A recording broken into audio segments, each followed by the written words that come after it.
Vamos lá, né? Nossa conferência de células. E eu estou muito feliz,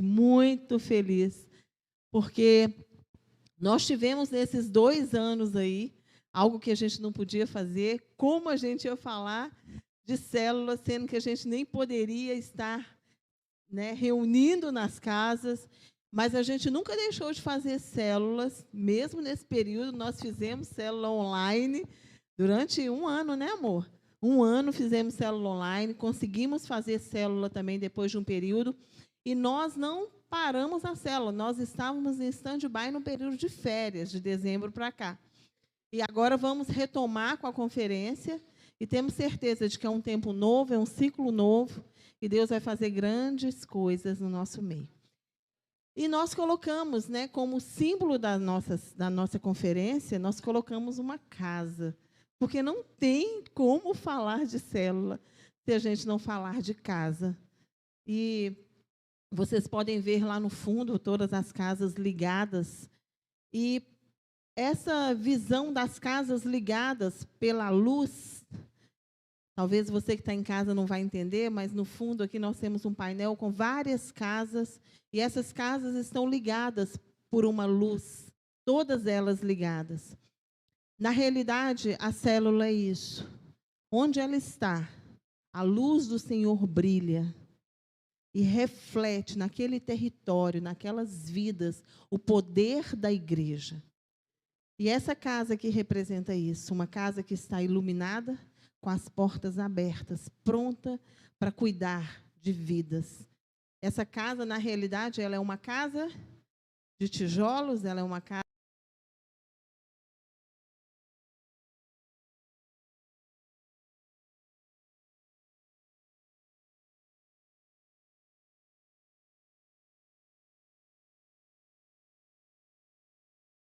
o tema, conforme o nosso slogan, cumprir o ID é a prioridade. E você está disposto? Quem está, diga amém. Glória a Deus. Então, vamos lá, vamos começar. E eu quero, nessa noite, falar o que é igreja.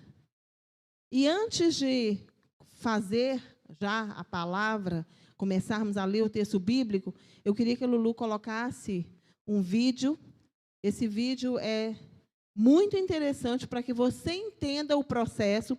Talvez você que está aqui já tenha ouvido falar sobre célula, já tenha participado do Imersão, num momento muito lindo que a gente fala de célula, mas talvez você nunca ouviu falar de célula e nem sabe o que é, ou já ouviu falar, mas hoje, coloque o seu entendimento, a sua dependência, o seu coração em Deus. Lu, é o outro.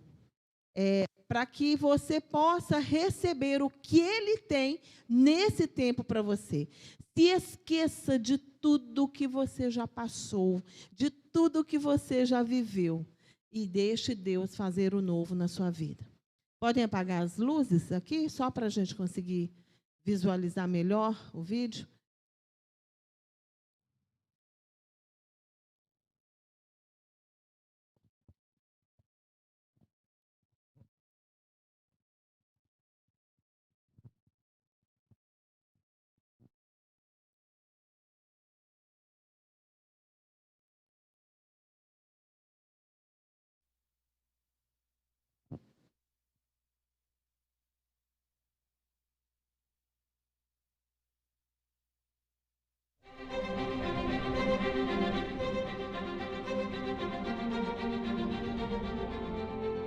A igreja só funciona direito se os discípulos estiverem unidos como se fossem peças em uma grande máquina.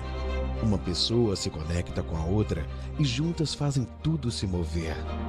No entanto, muitos irmãos se encontram isolados e fragilizados, estão sozinhos, desamparados, sem fluir a vida de Deus, vivendo na dor e na vergonha. Se não forem cuidados, podem até morrer. Por isso, a célula é uma poderosa estratégia que Deus criou para ajudar os irmãos a integrar toda a família de Deus, para que, unida, a igreja execute o propósito eterno de gerar a vida de Deus em cada discípulo e através de cada discípulo, que, unidos, são poderosos em Deus, como uma engrenagem que traz o céu para a terra.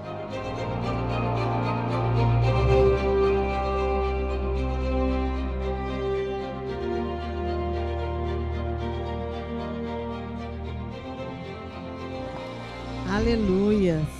Então, célula é essa arma poderosa que Deus gerou no coração dos homens, de homens que tinham um propósito de cuidado, e que nós, ao longo dos anos, fomos recebendo desse ensinamento, e desde a igreja primitiva nós vemos isso acontecendo.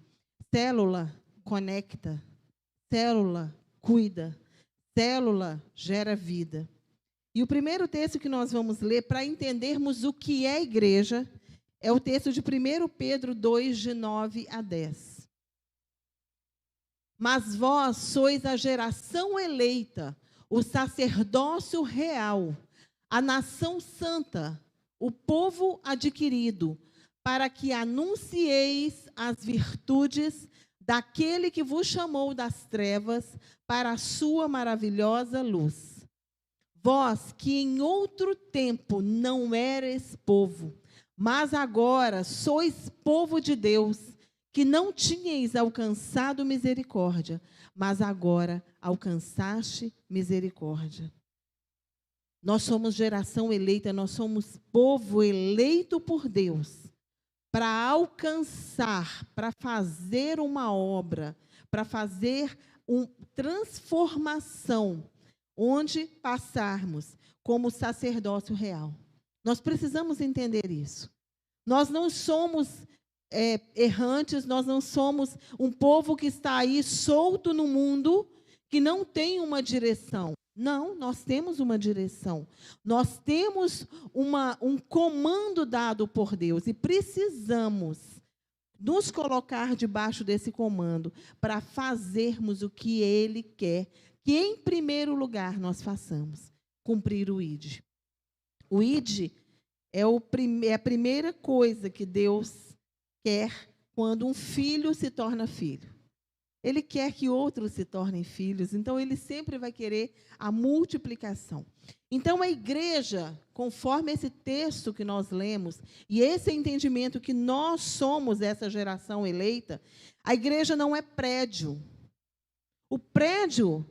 A igreja, o prédio é só um edifício. Essa estrutura que nós temos aqui é só um edifício. A igreja não é esse edifício. A igreja não se limita a esse edifício. A palavra igreja, quando nós falamos, nós mencionamos, vou à igreja, e isso ficou muito taxativo, e isso ficou muito limitado. A igreja não se limita a isso. Isso aqui é um edifício que nós usamos de uma forma muito sábia e que precisamos dele para podermos realmente fazer a obra e trabalhar. E quanto mais, mais. Quanto mais estrutura, melhor, para que possamos avançar e dar mais qualidade de trabalho para aqueles que estão servindo na obra. Então, isso aqui é só um edifício. Mas, muitas vezes, nós relacionamos a igreja ao prédio, simplesmente. E isso precisa começar a ser trabalhado na nossa mente, porque tudo aquilo que a gente não processa, a gente simplesmente repete. Mas, quando a gente processa, a gente expressa, conforme a palavra que nós ministramos na quarta-feira. E, ao longo de todos esses anos, ao longo de todo esse tempo, ficou no subconsciente das pessoas apenas uma referência geográfica. Igreja é apenas uma referência geográfica. Vou te dar um exemplo. Quando você quer ir em um lugar, normalmente, por exemplo, você está passando aqui na Menina Salgado Filho, esquece a comunidade 7, mas você está passando aqui na Menina Salgado Filho e você vai em sentido à Glória. Aí, a referência que a gente tem é assim: tem uma igreja ali na frente, tem uma igreja... Vocês já viram as referências que a gente dá normalmente? Tem uma igreja na rua tal, tem uma igreja na praça. Por causa disso, o subconsciente das pessoas ficou ligado apenas a uma questão geográfica. Mas nós precisamos começar a quebrar até essa questão geográfica, porque nós precisamos sair desses paradigmas, quebrar esses paradigmas e entrar no novo de Deus, e entrar no que Deus quer. E, às vezes, pode parecer bobagem, mas não é. E eu vou te mostrar que muitas pessoas estão presas à questão geográfica, no subconsciente e automaticamente no que elas produzem também com relação ao reino de Deus. Muitas pessoas, quando estão dentro do prédio, do edifício, da edificação, elas servem, elas se voluntariam, elas cuidam, elas são extremamente disponíveis. Saiu dali, saiu da porta, elas se esquecem que são igreja e elas começam a viver a vida delas isoladas. Todo um processo. Entendem como nós precisamos quebrar isso? São paradigmas que a gente, ao longo dos anos, não percebe, mas que ficam na mente. Prédio. Igreja, quando você sai, tem um tanto de igreja descendo as escadas, pegando os carros, pegando os ônibus, pegando moto, andando de bicicleta, indo a pé. É isso que nós precisamos entender e viver nesse tempo que nós estamos. Então, o que é a igreja? Será que a igreja são os apóstolos, os líderes? E muitos justificam que a igreja não cresce por causa dos seus pastores, dos seus apóstolos e dos seus líderes.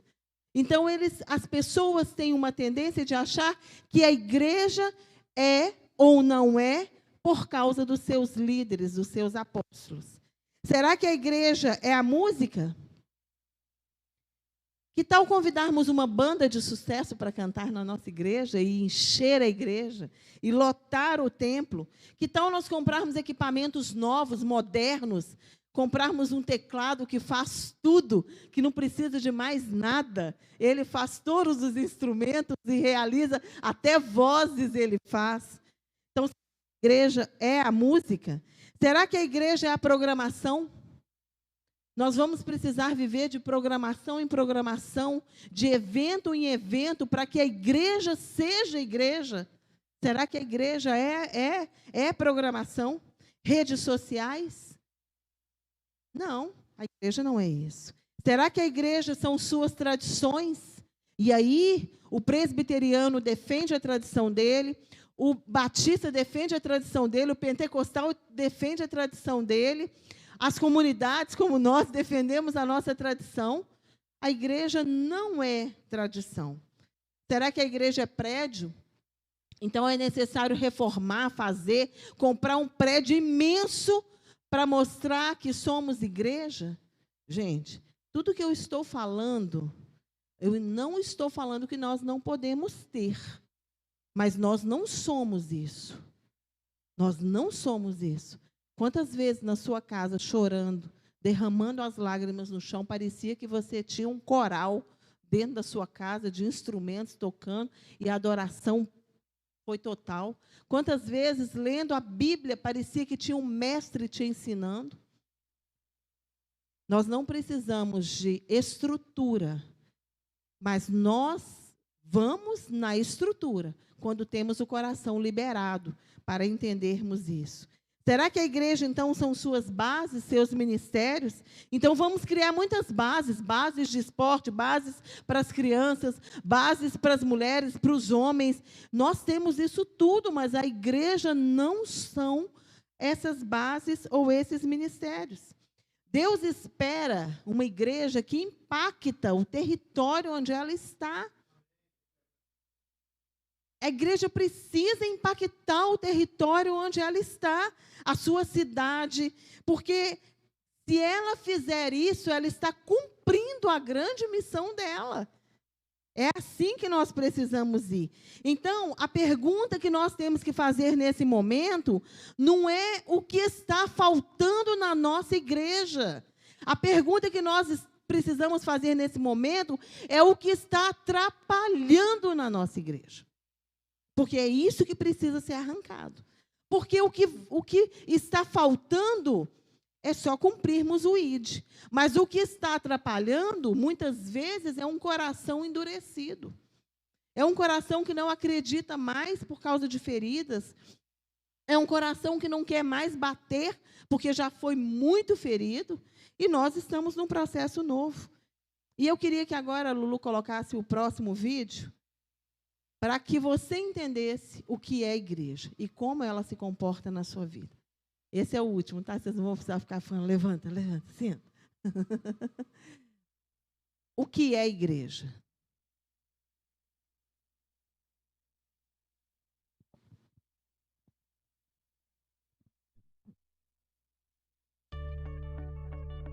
O que é a igreja? A igreja é um prédio?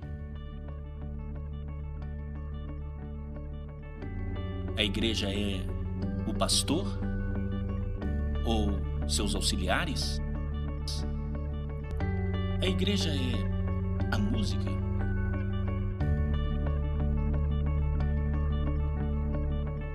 A tradição?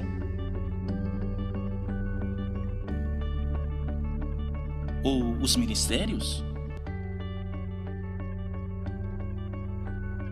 Todas essas coisas são boas,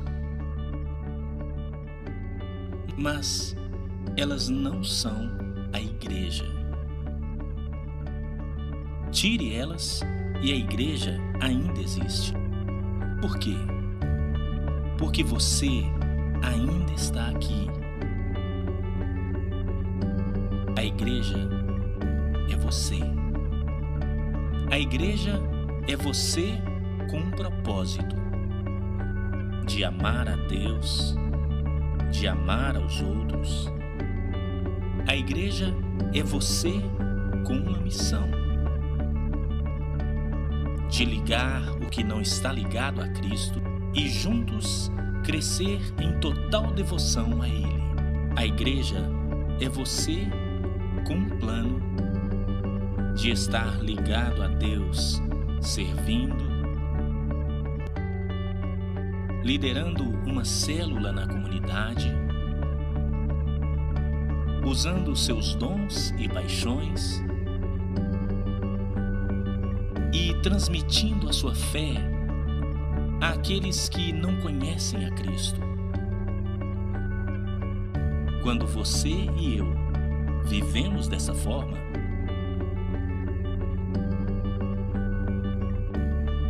todas as coisas que costumamos fazer na igreja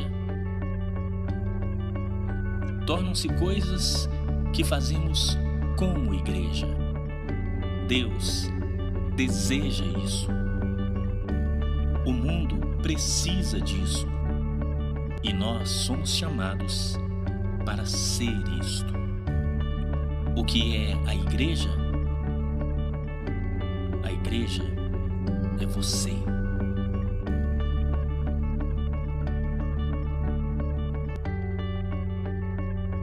Aleluias. A igreja, pode aplaudir o Senhor, porque essa é a igreja. A igreja somos nós. A igreja somos nós, mas com um propósito, com uma missão, com um plano simples, bem claro, para cumprir o nosso chamado. Não é nada complicado. E frequentar igreja não é ser igreja. Sabe o que é frequentar igreja? É estar ciente de um serviço religioso. Eu fui lá e bati ponto. Eu fui lá e cumpri meu ID do domingo, de estar num culto, na igreja, no edifício. Somente de um lado, somente com a visão, com o entendimento geográfico. Mas é necessário nós abraçarmos uma vida com propósito. Se você não abraçar a sua vida, propósito, é em vão. É só um serviço religioso. É só uma prestação de contas. Sem uma missão, você vai para onde? Sem ter uma missão, para onde você vai? Qual a razão de você estar em todos os cultos? Nesta casa, nessa igreja, ou na igreja que você pertence, ou na igreja que você está. O que está faltando? Falta entendimento do propósito? Falta entendimento da missão? Falta entendimento da visão? Nós precisamos fazer essas perguntas, porque muitas vezes nós estamos e até queremos, mas não temos o entendimento. E essa conferência veio para trazer para você esse entendimento da sua missão, do seu propósito, a partir de uma visão que Deus deu para esse lugar, para esse território. E nós vamos estar trabalhando e nos colocando debaixo de todo esse projeto.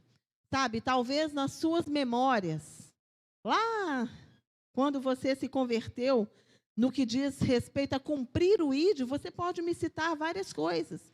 Quem aqui é do tempo do evangelismo na praça?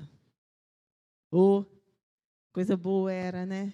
A gente colocava uma caixinha de som, um microfone, e era só um espaço, ou microfone ou violão.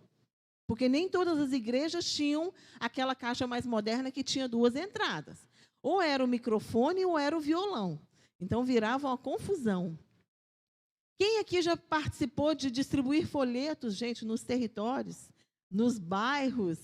Então, você tem memórias do seu ID, você tem memórias de cumprir o ID de uma forma que talvez hoje a gente não faça assim mais. Quer ver uma outra coisa? Gente, desculpa, tem alguma coisa aqui no meu olho. Quer ver uma coisa que eu, pelo menos, fiz, e foi uma loucura na época, a gente fazia, que loucura. A gente saía da cidade, sexta-feira, ia para os interiores, cidade do interior, que não tinha nem luz elétrica. A gente ficava dormindo. Eles construíram normalmente em um terreno, onde pelo menos a gente ia, um galpãozinho que não tinha nada, né? Só tinha parede e telhado, e a gente passava o final de semana ali, fazendo evangelismo, sem água, gente, sem luz, sem tomar banho. E no domingo à noite a gente fazia o culto, e a gente caminhava quilômetros para chegar de uma cidade à outra. Como o pastor Everton falou, eu fiz muito isso, sim. Caminhava, às vezes, 3 horas para chegar de uma casa a outra, para convidar aquela pessoa para o evangelismo que teríamos domingo, lá nesse lugar que era chamado igreja. Então, aí depois nós descobrimos um outro lugar que a gente tomava banho no rio, cheio de vela. A gente enchia de vela com medo das cobras e tomava banho no rio. Gente, eu fiz muito isso e você deve ter feito. E, então, são memórias de tempo que nós estávamos cumprindo o ID. Em eventos simples como esse, já participei também de eventos em estádios com milhares de pessoas. Eu estava cumprindo o ID. Eu estava ali seguindo o ID. Mas será que eu tinha entendimento da minha missão? Ou da missão ou da visão daquele local onde eu estava? Eu vou ser sincera, não tinha.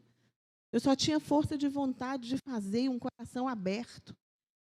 Eu não tinha entendimento da visão, da missão e de um propósito, mas eu fazia. E eu sei que você também faz. E eu sei que você também já fez muito isso. Mas quando nós pensamos nisso, sabe, só com esse pensamento, sem esse entendimento, nós estamos tratando a igreja só como um prédio. Consegue me entender?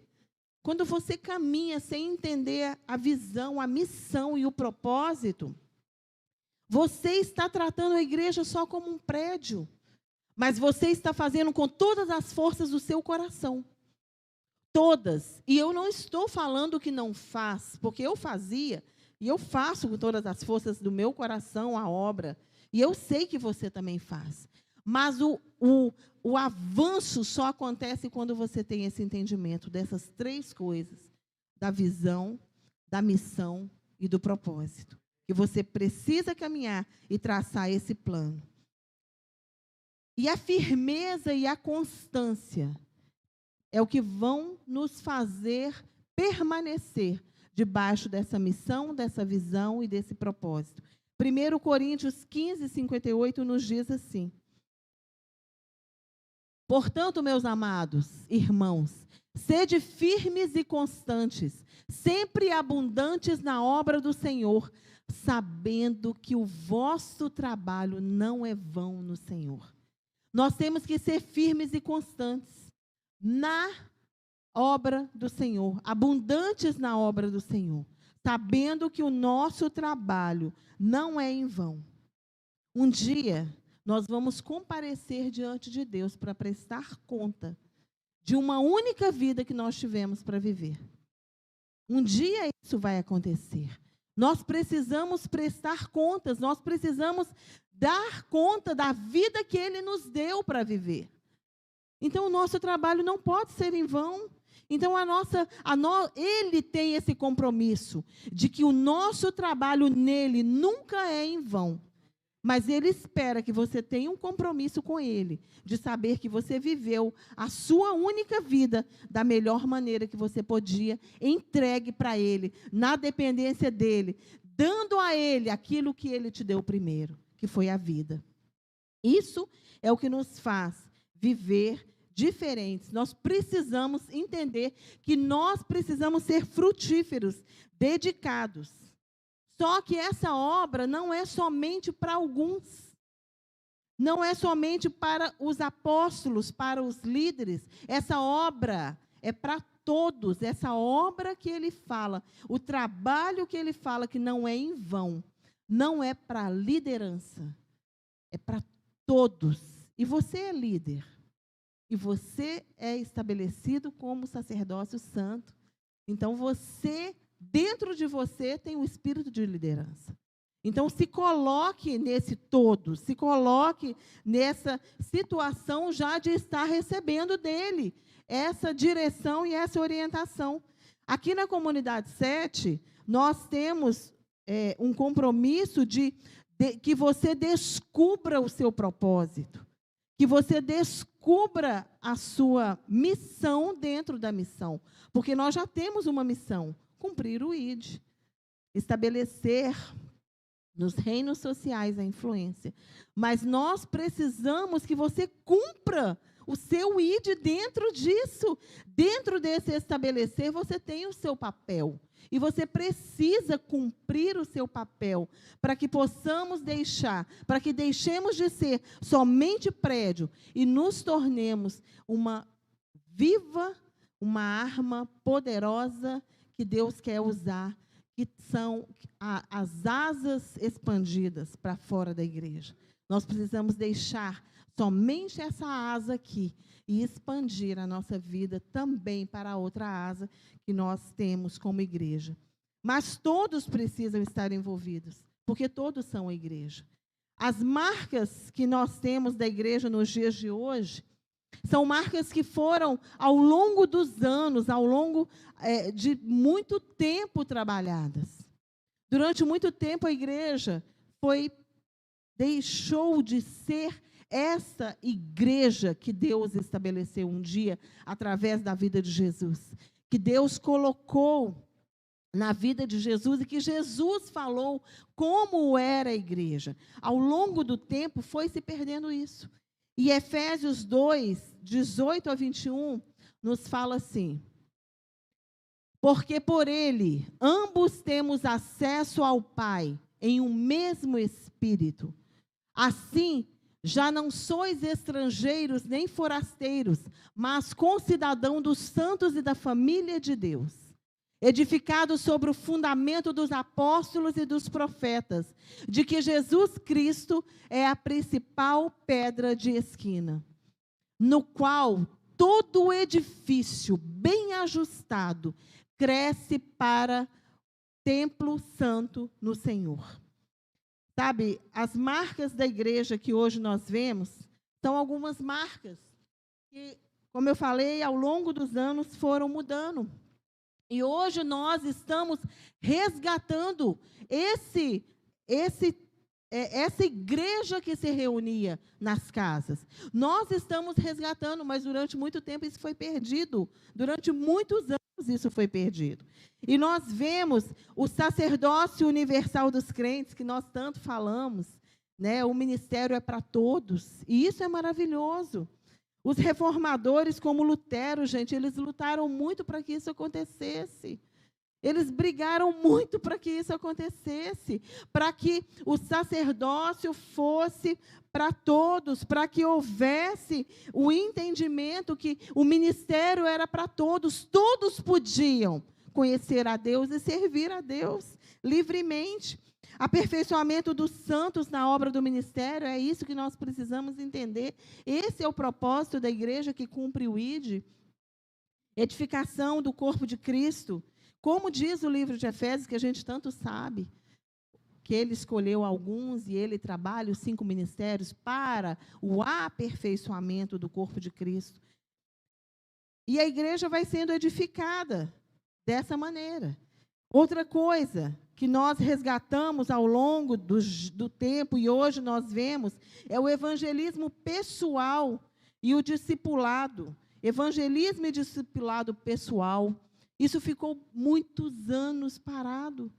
Muitos anos não se fazia dessa maneira, como foi lá no tempo que Jesus instituiu e trabalhou. Mas hoje nós conseguimos ver. Sabe por que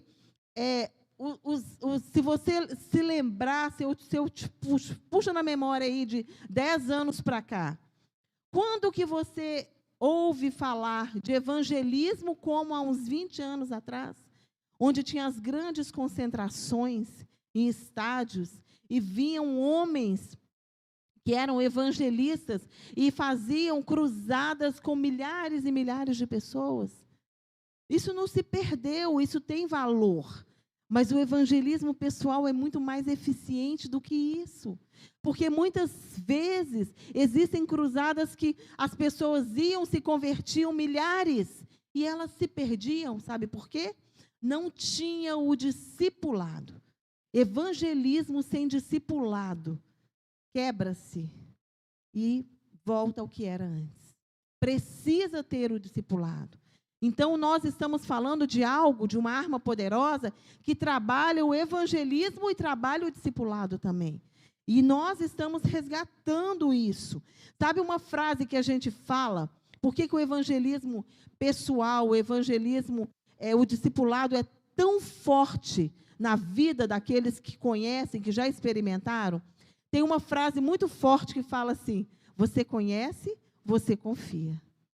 Quando você conhece quem está te falando de Jesus, a pessoa que você conhece te falando de Jesus, te trazendo ali o entendimento da salvação e te discipulando, isso, gente, não tem cruzada, por maior que seja, por mais trabalhada que seja, que faça igual. O evangelismo pessoal é uma coisa impactante. O discipulado é uma coisa impactante. Sabe, situações que a gente lê na Bíblia, que a gente vê isso claramente. Jesus com aquela mulher no poço. Olha o evangelismo pessoal. Olha o discipulado, porque Jesus ali foi, ele evangelizou, discipulou, e ela foi. E ela já levou as boas novas e já trouxe alguém para receber dessas boas novas. Isso é o poder do discipulado. Isso é o poder do evangelismo pessoal. Uma outra situação que Jesus passa, o gadareno, quando aquele homem é liberto daqueles demônios todos, quando Jesus passa ali e traz salvação, a salvação entra na vida daquele homem, o que Jesus fala com ele, gente? Vai para casa e conta aos teus o que se passou com você aqui. Gente, pensa em uma situação. Aquele homem vivia em sepulcro. Ele vivia endemoniado, e ninguém dava conta daquele homem. Imaginem vocês, ele entrando em casa, e o seu pai e a sua mãe o recebendo, liberto, livre. Quem conhece, confia. Quando eles ouviram aquele rapaz contando, com certeza eles se converteram também. Evangelismo pessoal, discipulado. Outra coisa que nós voltamos a resgatar nesse tempo, a igreja das 2 asas. E é aí que nós vamos trabalhar no nosso seminário, na nossa conferência. A igreja das 2 asas foi resgatado, pequenos grupos, células nas casas. Outra coisa, descentralização ministerial. Oh, Jesus, aleluia, isso é uma das coisas mais lindas que eu acho. Porque precisa descentralizar de um só, carregando, de um só levando, e todos participando, e todos fazendo, e todos sendo. Isso é muito importante. Não há sobrecarga para alguns, mas há uma divisão de trabalho e multiplicação automaticamente. E então, dentro desse propósito de uma mudança que nós vemos ao longo desses anos e que está sendo resgatada, nós não podemos simplesmente entender, mas nós precisamos também nos capacitar para isso. Nós precisamos ter um entendimento, mas nós precisamos nos capacitar. Assim como nós temos feito nesses 3 anos de Comunidade 7, nós temos falado tanto, nós precisamos de capacitados, entendidos, e não simplesmente levados por falta de entendimento. Sabe, dentro dessa capacitação, nós, pais espirituais, nós, os apóstolos e os líderes, não tem que carregar tudo sozinhos, não tem que fazer tudo sozinhos, porque, na realidade, existe muita dificuldade, às vezes, para as pessoas entenderem isso. Não, eu não tenho que fazer. Quem tem que fazer é o apóstolo, quem tem que fazer é o meu líder de base, quem tem que fazer é o outro. Sabe onde isso surgiu, gente?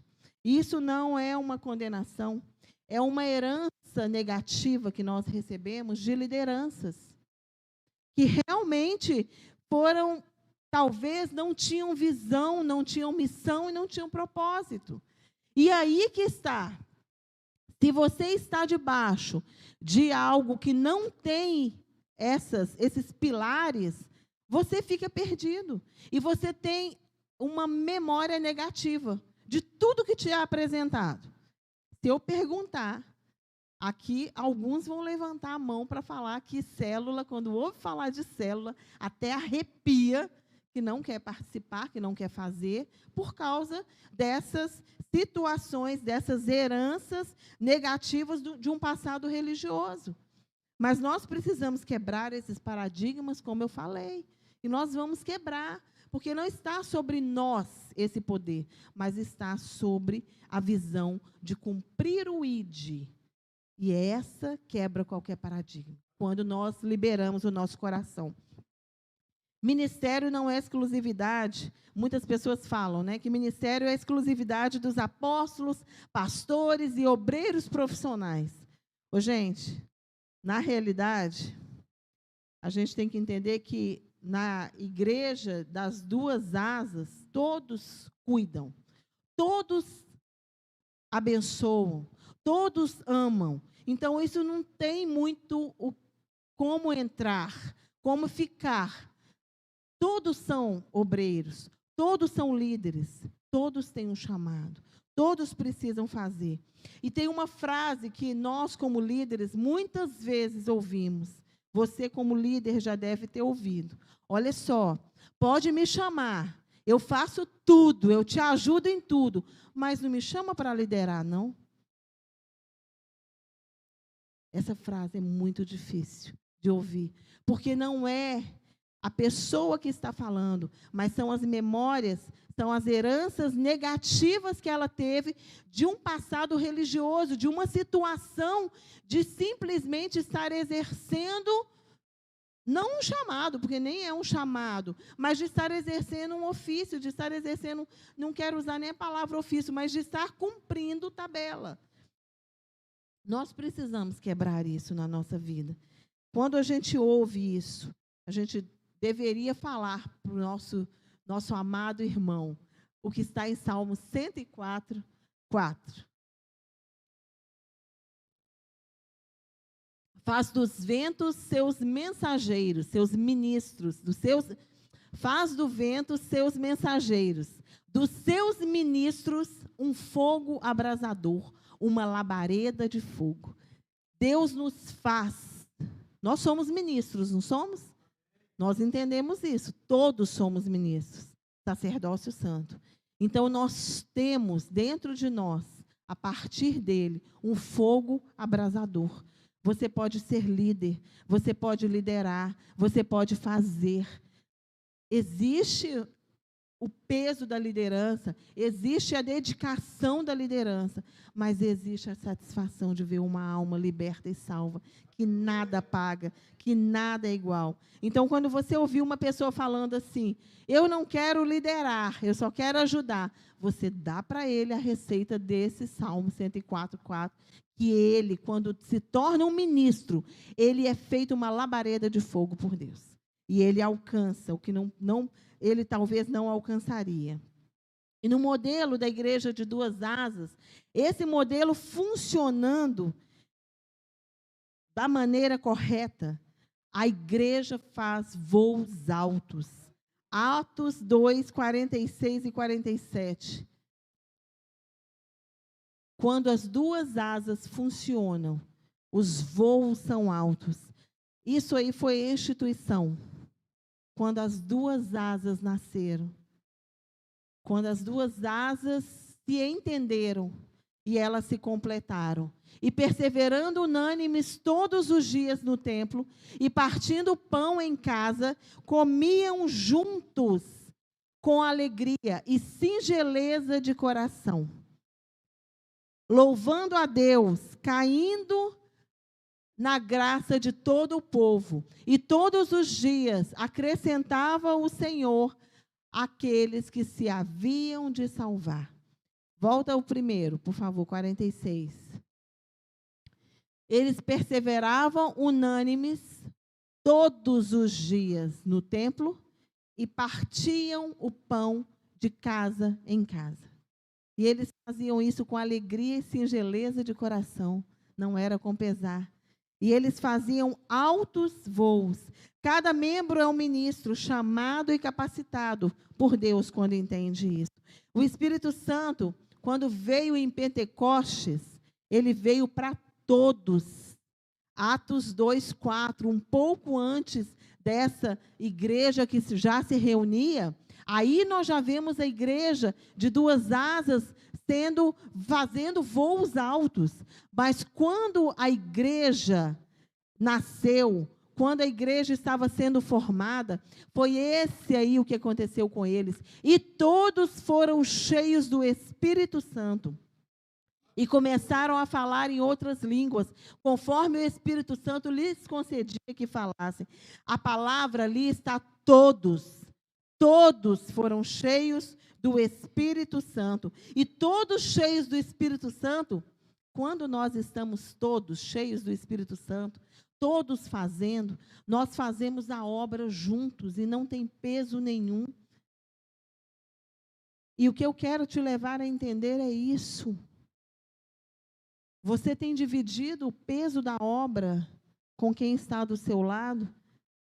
Ou melhor, você tem falado com quem está do seu lado? Aqui, não carrega sozinho, eu carrego com você.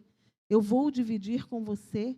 Porque eu também entendi que eu sou um ministro. Eu também entendi que todos receberam do batismo do Espírito Santo e todos são capacitados pelo Espírito para exercer o chamado. Cada casa uma célula, cada casa, cada célula, cada casa aberta é uma igreja em potencial. É uma igreja em potencial, porque nós já entendemos que a igreja não é o prédio. Então, quando eu falo com você que cada célula é uma igreja, você não se assusta mais. Porque já quebrou o paradigma no seu coração que a igreja é o prédio, que ela é geograficamente. Senão você vai falar assim, não, mas lá em casa não é a comunidade 7. Não, realmente, lá em casa não é a comunidade 7. Lá em casa é uma igreja reunida em potencial para servir ao Senhor. A comunidade 7 é um prédio onde se reúne todas essas igrejas em potenciais, porque nós somos uma igreja em potencial. Quando deixamos o espaço da nossa casa, o nosso território aberto para o evangelismo pessoal, para a salvação, para o cuidado, para o treinamento, para o envio. Nós precisamos entender isso. Quando a igreja voa com as duas asas e o equilíbrio vem, ela bate as asas para muito mais alto do que ela poderia bater. Realmente, com uma asa, é muito mais difícil. E no Novo Testamento, nós vemos duas expressões da igreja. A igreja no templo, porque foi o que nós lemos agora, e a igreja nas casas, células. Não é questão de cultura, gente. Não é questão de conveniência. não é questão de moda. Porque tem gente que fala, não quero célula, não. Célula é moda, célula é questão que é para crescimento, célula é só para atrair pessoas, célula é para cuidar. Célula é para cuidar. Cuidado com as suas memórias, com as suas heranças negativas. Célula é para cuidar, célula é para amparar a outra asa, que é você, que é a igreja. Quando nós lemos Isaías 57:15, nós entendemos algo muito lindo a respeito de Deus. Isaías 57:15. Sabe, não é moda, é porque a célula, ela reflete a imagem de Deus. E eu vou te mostrar uma situação muito interessante. Porque assim diz o alto e o sublime, que habita na eternidade, cujo nome é santo. Em um alto e santo lugar habito.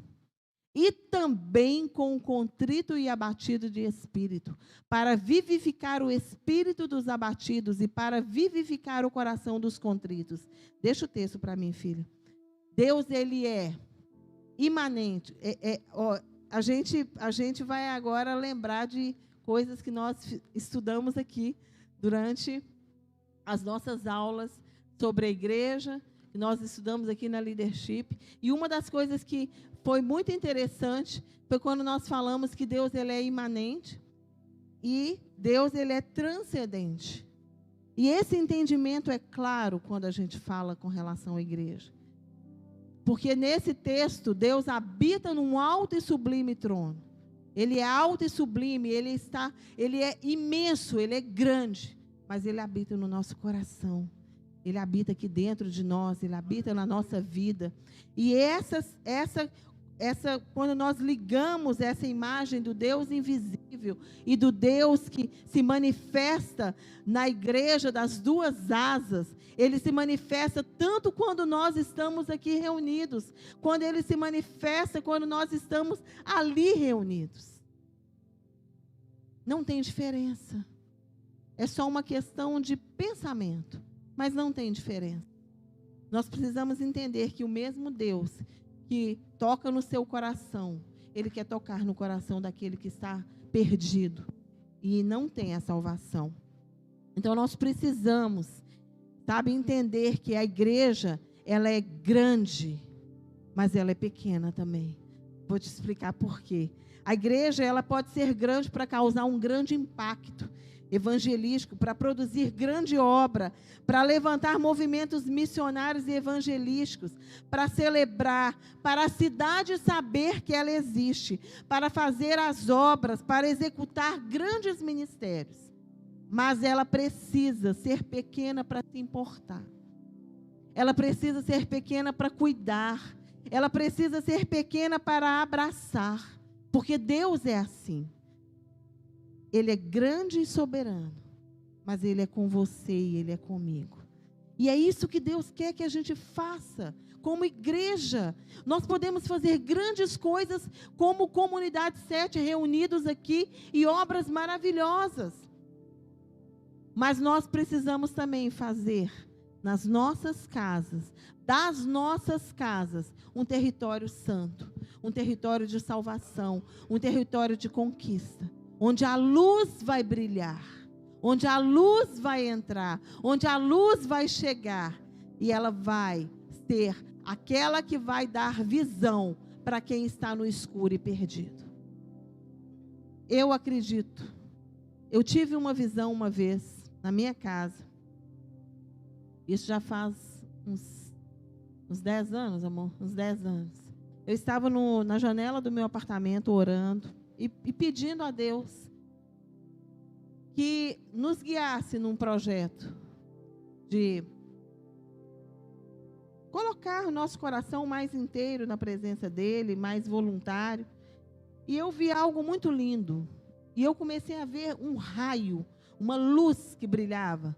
E essa luz era um raio que passava e batia num apartamento, batia num prédio, e subia e batia no outro prédio, e ela vinha e batia em outro prédio, e essa luz não parava, esse raio não parava, e ele ia ligando. E eu falei, Deus, o que é isso?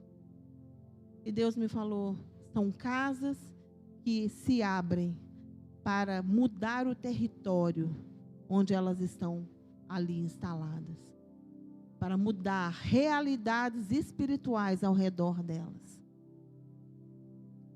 Quando você abre uma célula e você ora, e você está fazendo da sua casa um local santo, um local de evangelismo, você muitas vezes está libertando quem está do seu lado e evitando muitas situações. Eu sei porque eu já vivi isso. De pessoas que estavam reunidas em células e que os vizinhos estavam brigando. E quando a célula começou a orar e ler a palavra, esses vizinhos foram transformados e tocados e bateram lá e falaram, o que acontece aqui? Porque todas as vezes que eu ouço essa música, eu ouço vocês reunidos, a minha casa é transformada e parece que entra uma paz lá, onde não tinha paz. Esse é o poder da igreja de duas asas. Ela traz para o pequeno, ela traz para aquele que está isolado muitas vezes o aconchego, o cuidado e a salvação. Esse é o poder que você tem nas suas mãos com a chave da sua casa. Esse é o poder que você tem. Deixe para trás suas memórias negativas e entenda que Deus está clamando por alguém que ouça a voz do perdido. E nós, como igreja, temos esse poder em Deus.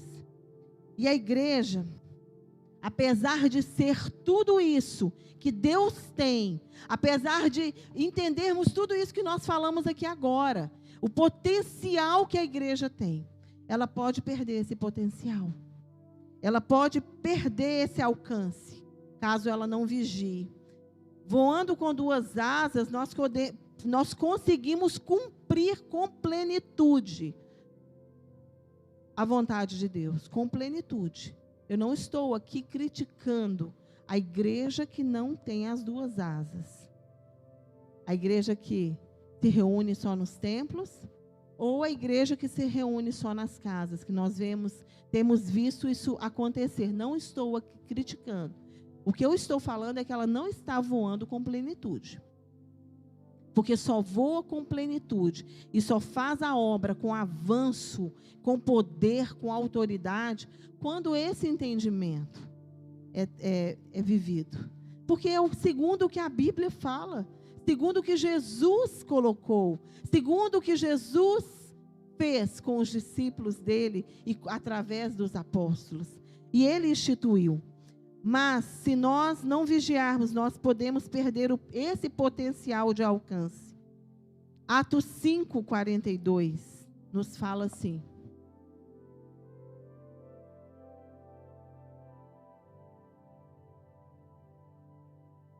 E todos os dias, no templo e nas casas, não cessavam de ensinar e de anunciar a Jesus Cristo. Enquanto a igreja de uma asa perde potencial e alcance, a igreja de duas asas, no templo e nas casas, alcançam as pessoas e ensinam e anunciam a Jesus Cristo. Nós precisamos anunciar através das nossas vidas aqui, geograficamente falando, mas nós precisamos também anunciar através do território que nós temos autoridade, que são as nossas casas. E ela perde potencial e alcance. Quando a igreja estava dessa maneira, ela voava com as duas asas, ela tinha potencial, ela tinha alcance. Mas o que aconteceu? Ao longo do tempo, o inimigo, que busca sempre uma estratégia para barrar a velocidade que a igreja precisa alcançar, ele trouxe situações que trouxeram comodidade para a igreja. Quando Constantino e o Estado propuseram para a igreja que não houvesse mais a perseguição religiosa, o que aconteceu? A igreja começou a deixar de se reunir nas casas. E começou a se reunir só no templo. Algo que parecia bom, que ótimo! A perseguição acabou, nós podemos agora nos reunir nos templos, porque antes com a perseguição, eles não podiam mais se reunir nos templos e só nas casas. E aí eles eram perseguidos nas casas, até que Constantino falou, não, peraí. E aqui eu não estou querendo colocar se ele converteu ou não, porque a história mostra isso, mas o que eu estou querendo colocar é a estratégia que o inimigo quer fazer.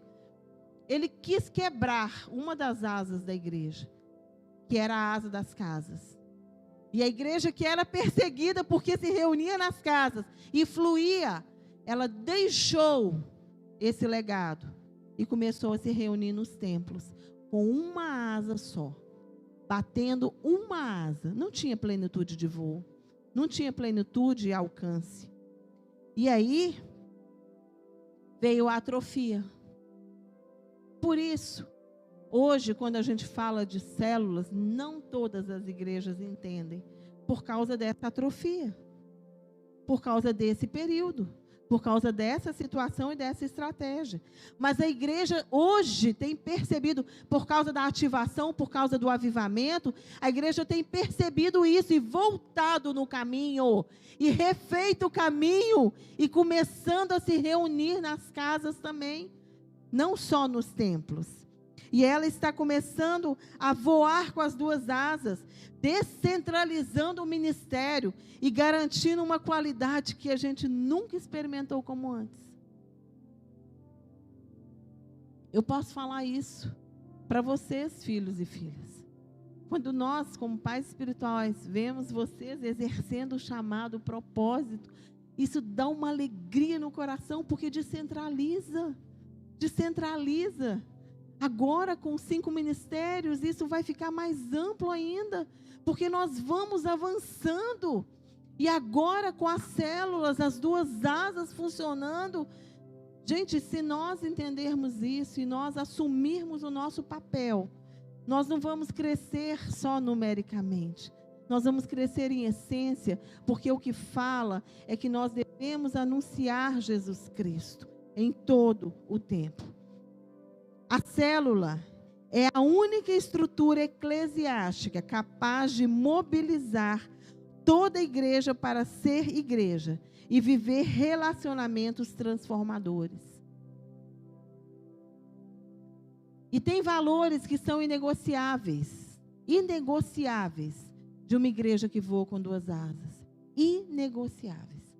São valores que nós, que estamos indo para essas duas asas, já estávamos, mas agora vamos estar com entendimento. A pandemia não nos barra mais. Então, nós precisamos entender que nós não podemos negociar esses valores. Relacionamentos significativos. A declaração da comunidade 7 é: numerosa para servir, pessoal para cuidar. Essa é uma declaração de relacionamento. Evangelismo por relacionamentos. São valores que a gente não pode perder. Evangelismos por relacionamentos. Sabe uma situação? Vou te mostrar uma situação. Edu, o que você vê na sua frente no Samuel? O que você está vendo no Samuel? Quando você olha. Sim, mas quando você olha para o Samuel só, você está vendo a nuca dele, a cabeça dele. Nós precisamos deixar de sermos uma igreja que só vê nuca um do outro e passarmos a ser uma igreja também que vê o olho um do outro reunido em células. Sabe o poder que tem uma rodinha na sua casa? Sabe o poder de influência que tem pessoas reunidas olhando olho a olho? Então, nós vamos sim continuar vendo nossas nucas uns dos outros, mas nós vamos passar a ver olho a olho um do outro. E isso são valores inegociáveis. Nós não podemos deixar de fazer esse evangelismo por relacionamento. Nós não podemos também deixar de nos capacitar. Não é de qualquer jeito. É sendo capacitados. E essa casa, nós apóstolos, temos muito interesse em que você seja capacitado. Que você exerça o seu chamado com entendimento, com sabedoria, com conhecimento, com autoridade. E que a gente nunca pode deixar, querendo caminhar para as duas asas, que é a participação de todos. Todos têm que participar. Todos têm que se envolver. Todos são ministros, então todos precisam exercer o seu chamado. Eu queria poder te falar, eu te entendo. Pode ajudar, você não precisa liderar, mas eu não posso te falar isso. Você precisa liderar, porque você é ministro e a participação é de todos. Assim, essa igreja de duas asas vai crescer não só em número, mas em essência, tendo Cristo o centro de tudo isso. E para concluir, eu quero ler 2 textos, João 4, 35 e Lucas 10, 2. Isso é muito sério, gente. Não dizeis vós que ainda há 4 meses até que venha a ceifa? Eis que eu vos digo, levantai os vossos olhos e vede as terras, que já estão brancas para a ceifa. Agora o Lucas 10, 2. E dizeres, grande é em verdade a seara, mas os obreiros são poucos. Rogai, pois, ao Senhor da seara, que envie obreiros para a sua seara. Os textos que nós lemos, eles se resumem em: os campos estão brancos, e orem a Deus, que é o dono da seara, para enviar trabalhadores. Quando a gente olha para esse texto, a gente pensa assim: ah, não, é daqui a muitos anos que vai acontecer isso. Jesus não vai demorar muito para chegar. A gente não está vendo esse campo. Jesus fala que os campos já estão brancos, prontos para a seara. Mas tem algo que é muito sério com relação a isso. Nós podemos perder essa colheita se nós não entendermos o nosso propósito, a nossa missão e a visão que Deus tem sobre a nossa vida. Nós podemos perder essa colheita, nós podemos deixar que esses campos brancos se tornem campos que não são mais prontos para colher. Cada membro precisa trabalhar para essa colheita. Por isso, eu falei que eu queria te dar a chance de te falar. Não precisa, mas você precisa, porque você é parte dessa colheita. Não adianta somente ter células. Não adianta você abrir a sua casa e falar, pode fazer uma célula aqui. Não, você precisa se envolver. Não, você precisa enxergar que você é um trabalhador dessa seara. Que você é um trabalhador dessa colheita. Porque se você e eu formos omissos, nós vamos perder essa colheita. Sabe por quê? Quando um fruto está maduro, e Jesus já estava vendo, quando um fruto está maduro e ele não é colhido, ele apodrece e ele cai. Essa é a minha responsabilidade, essa é a sua responsabilidade. A colheita, os frutos, o campo, eles já estão brancos, prontos para a colheita. Mas se nós não entendermos isso, nós vamos perder a oportunidade de anunciar e de cumprir o nosso chamado, o nosso ID. E a colheita e os frutos vão apodrecer no pé e vão cair. Jesus, quando ele ressuscitou, e ele apareceu lá para os seus discípulos na Galileia, e ele falou algo, e ele convocou os seus discípulos para o ID, ele não convocou alguns, ele convocou todos. Todos os discípulos que estavam ali foram convocados. Então não adianta você simplesmente achar, não, eu sou igreja, eu já entendi, mas eu não quero ser um trabalhador. Não tem essa opção para você, porque na realidade, essa opção nos foi tirada quando nós decidimos segui-lo e levar sobre a nossa vida o legado que ele tem, que ele um dia deixou. Então, a convocação foi para todos os discípulos, não só para nós, apóstolos da comunidade 7, não só para os líderes de base, ou os 5 ministérios, ou os líderes que trabalham nessa casa, todos os obreiros, mas são para todos da comunidade 7. Todos são ministros, todos são fazedores de discípulos. Guarde isso no seu coração. Fazedor de discípulo é o que você é o seu chamado. Primeiro, fazedor de discípulo. E nós estamos aqui na comunidade 7 com uma missão, com um propósito, a partir de uma visão. E amanhã nós vamos continuar falando qual é essa visão, essa missão e esse propósito. Mas hoje eu quero que você vá para casa com esse entendimento. Você é um ministro. Você é um trabalhador da colheita. E essa comunidade está a partir de hoje abrindo as 2 asas para voar com plenitude no que Deus quer. E que você seja esse que não se omite para perder a colheita que Deus tem para a sua vida. Amém? Que Deus abençoe vocês. Que possamos, vem aqui por favor, apóstolo. Que possamos receber tudo que Ele tem para a nossa vida como igreja. Em nome de Jesus.